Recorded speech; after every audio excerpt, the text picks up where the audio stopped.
Well, welcome to FVTV, our first episode for 2022, and we have with us the Grand Master of Freemasons Victoria, Most Worshipful Brother Richard Elkington. Richard, hello and Happy New Year.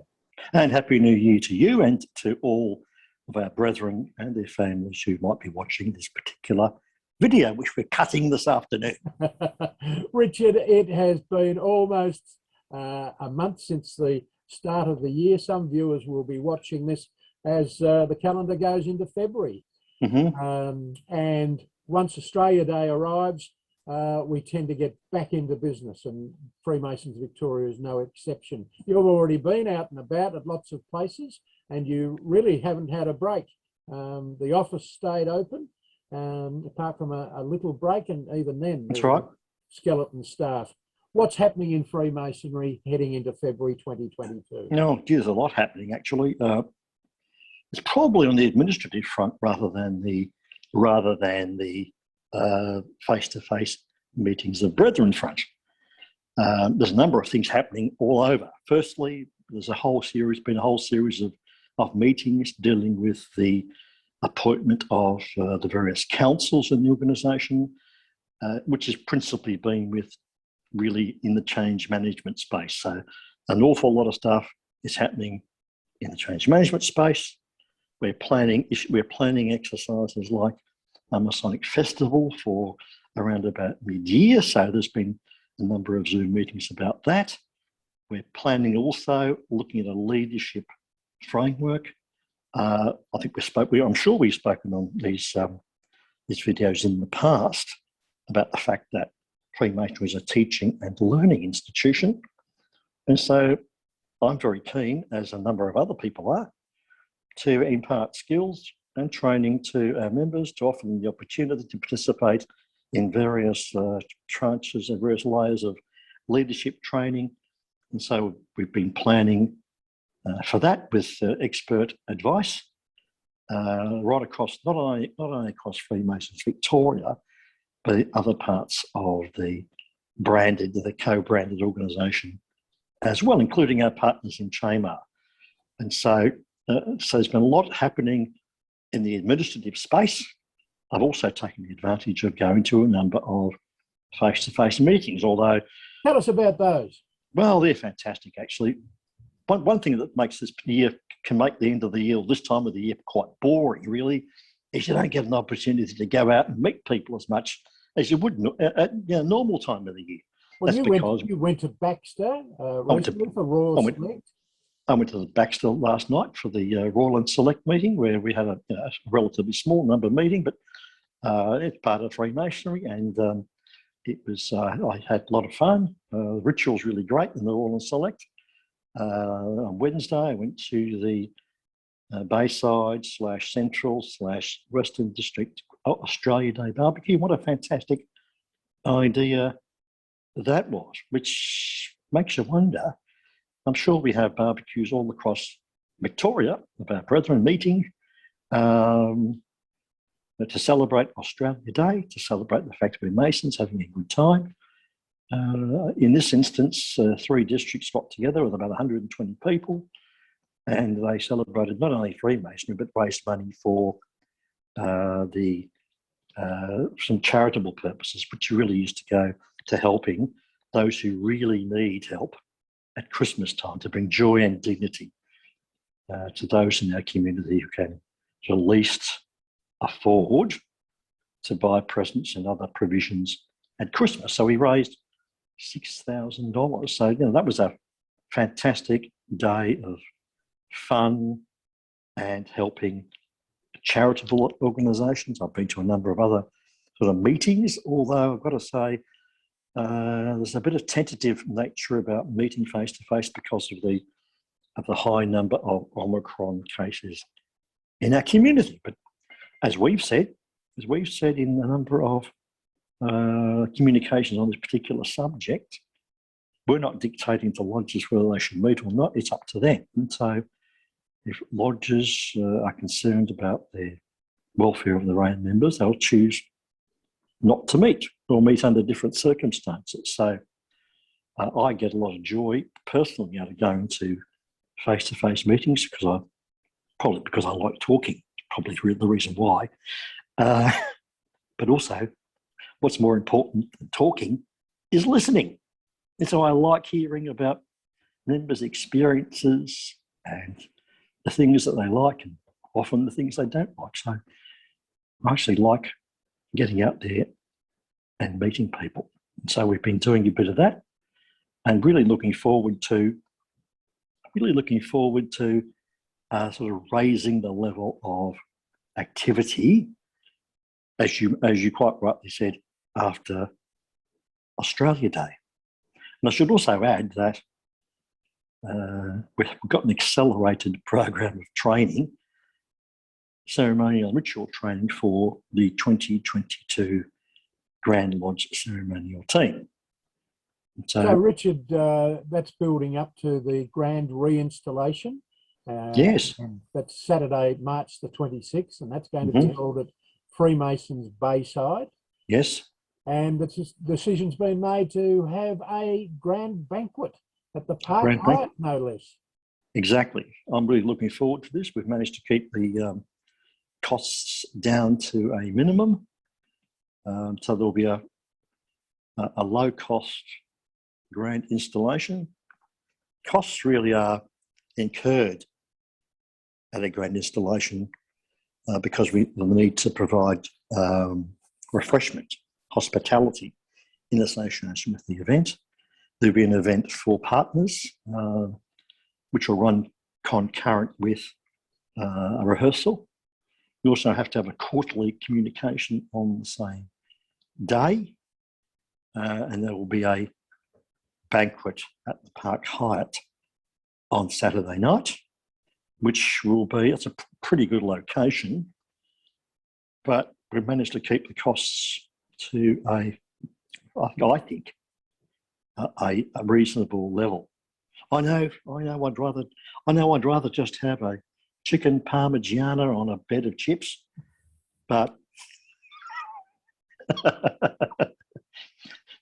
we'll have a 3-course meal at the standard you'd expect of a facility like the Park Hyatt. Well, with some luck, we may have some visitors, not just from our regional areas, of course, but they're not our visitors, they're our members and their partners. But we may well indeed have some interstate people, and maybe even from a little bit more beyond that as well. Well, we hope so, although I think there's some difficulties arisen with the quarantining and / restriction regime from New Zealand. But I would hope that there's a general wish that the Grand Masters, or as many Grand Masters as possible, can get together. And so I tend to have a Grand Masters conference on the Sunday morning. As some viewers to this broadcast might recall, there's been a national project been running for some months, and that is to look at what are the membership initiatives both on the retention front and then the recruitment front. What are we all trying to do right across Australasia? What are we trying to do? How successful are we?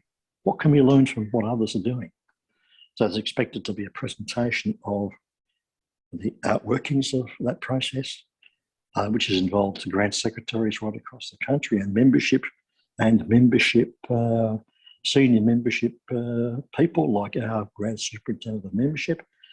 It's involved all of them, and so they're very enthusiastic about the learnings from this. And so, Richard, I think it's fair to say that when you came in as Grand Master, one of your core messages was that you wanted to get Grand Lodge out of the face of people, and so that it could instead service the local lodge, add to what the local lodge and its members were able to achieve. I correct. think right from the very start, you've been saying that the lodge and the individual membership is at the core of Freemasonry in Victoria. And nothing demonstrates that clearer, in fact, than really the votes we've had for various initiatives in our organisation. I don't think, I'm certain of this actually, there's one thing that's absolutely crystal clear. after nearly 2 years in this position is that most members just want to go to lodge. Yeah. Just want to have fun. Just want to meet their mates. Just want to network, have a chat, do some good work, help charity, help their community. Don't really bother with all this political stuff. And so they also don't want to be told. They don't want to be told by head office what to do all the time. They want the ability to make decisions for themselves. So my role, our role is the leadership of this organisation to actually redefine what Freemasonry is. We've got a terrific opportunity this year in the case of constitutional change to actually make that crystal clear and make it permanent, that increasing the level of autonomy of lodges so that we exist to help them do what they want to do in the lodge. I think it'd be fair to say that, especially for people who have just joined Freemasonry, and there are hundreds who are in the process of joining. Yes, there are. That we're in the middle of 3 phases. The first phase was to identify how we needed to change our management structures. And over the past 12 months, we've had our change management steering committee listen through workshops and forums. We've had a vote, and the members gave a clear indication of how they wanted it to go. The second phase is now the Commercial Council and the Masonic Council, along with a holding company, taking over the governance. We've had a temporary governing body. And then the third will be permanent changes to our constitution. And again, that will be addressed this year. So we're up to phases 2 and 3. Absolutely. And everyone's going to have an opportunity to have their say again. Absolutely. I mean, this is why I find this job very exciting, because we have a fantastic opportunity. This is once in a number of generations opportunity, to actually have our say about what we feel about the way the organisation's run. And that will occur from late January, early February, when we launch the culture survey.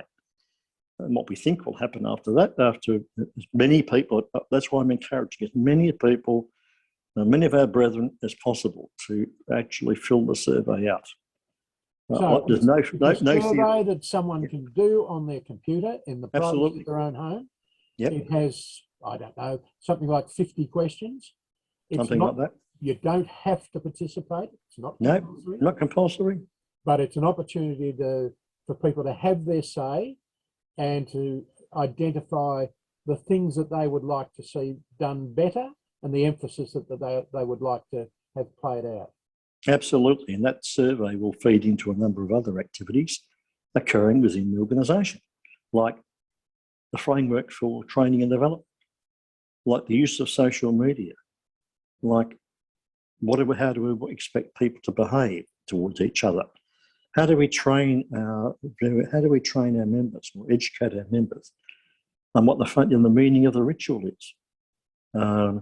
It's really fundamental stuff as an opportunity to actually do something about.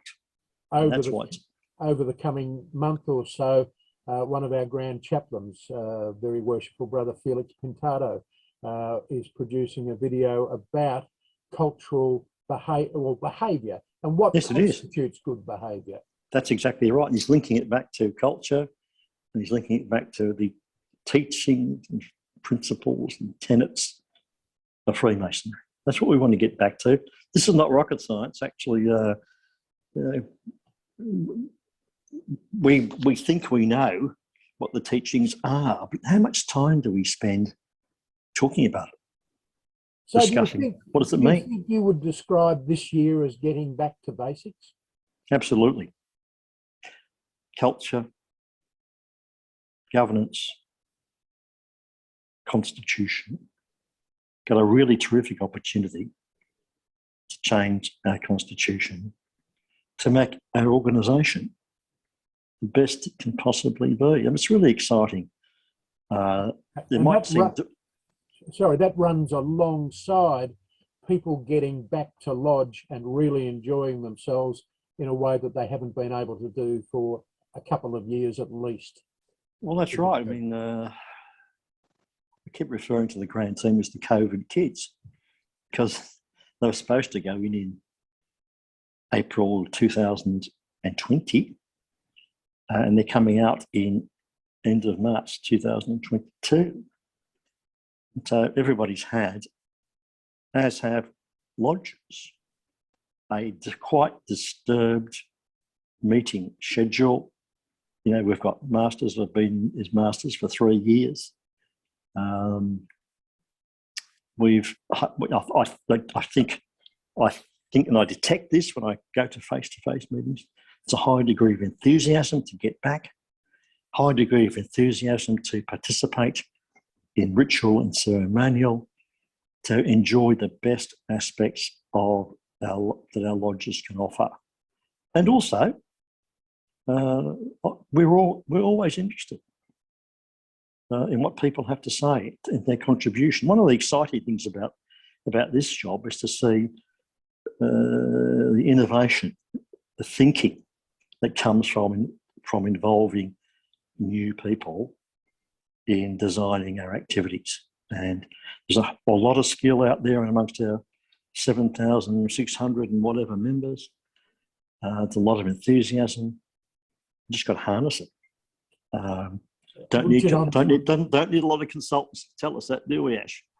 No, and I think you'd be first to agree that it's been really encouraging to see newer names crop up rather than the same old familiar names to positions of great responsibility and opportunity.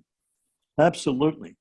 The Change Management Steering Committee was an almost perfect example of that, where you had people who'd never participated really in senior activities before, all of a sudden found their opinions to be valued, for their talents to be used. And no more so really than, you know, guys like Jake and Harry and Ron and even Robert Brenaz, who, we all knew of Robert, but we hadn't seen the sort of skill and that he displayed as the chair of the Change Management Steering Committee. So it just shows you when you take risks on people, it can actually have give you some great returns. Well, I've called Robert Brennan the Donald Bradman of Freemasons Victoria. Mm-hmm. He has played an absolute straight bat right throughout the entire process and fiercely maintained the independence of the work of his committee. And he now moves across to the elected position of Grand Treasurer. Yep. And so again, there'll be a changeover of personnel and different tasks as the constitutional review process is underway. Absolutely. That constitutional review process there's a general desire to have a new constitution in place before the end of 2022. At the same time, or concurrently, and simultaneously, and contemporaneously, we need to be able to assess, and this is one of the roles of the holding company, you need to be able to assess the effectiveness of the new governance arrangements, with us dividing into a Masonic council and a commercial council. And just at the same time as this video will be distributed, there'll be an accompanying written statement of a brief biography of each of those people who have been appointed to the holding company, which includes some external people. The commercial council, again, a mix of Masonic and commercial people of senior ability. Absolutely. And also our own Masonic council, which of course must be made up of Freemasons, because it is all about Masonic business. Well, that's another exciting aspect of this, is that so many external people, both men and women, which is really good, wish to be associated with the branding of Freemasonry. For whatever reason, I think we do have, there's always a perception in the external world that we are a venerable institution, that we have a number of really great teachings, that we are and have been leaders in our communities. We do make significant contributions in the philanthropic front, and we are part of our communities and serve our communities. Now, all that's gone before us, and so many men and women who are not associated directly with Freemasonry recognise us for that. We're now inviting them to participate and give of their skills in creating an even better future for Freemasonry in Victoria. I'm really looking forward to 2022. It's really very exciting, but at the same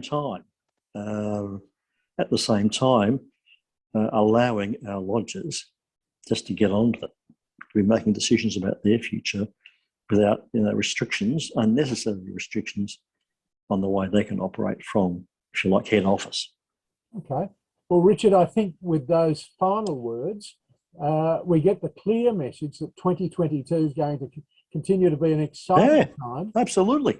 And I think you've got a bit of a desire to put the foot on the accelerator a little more.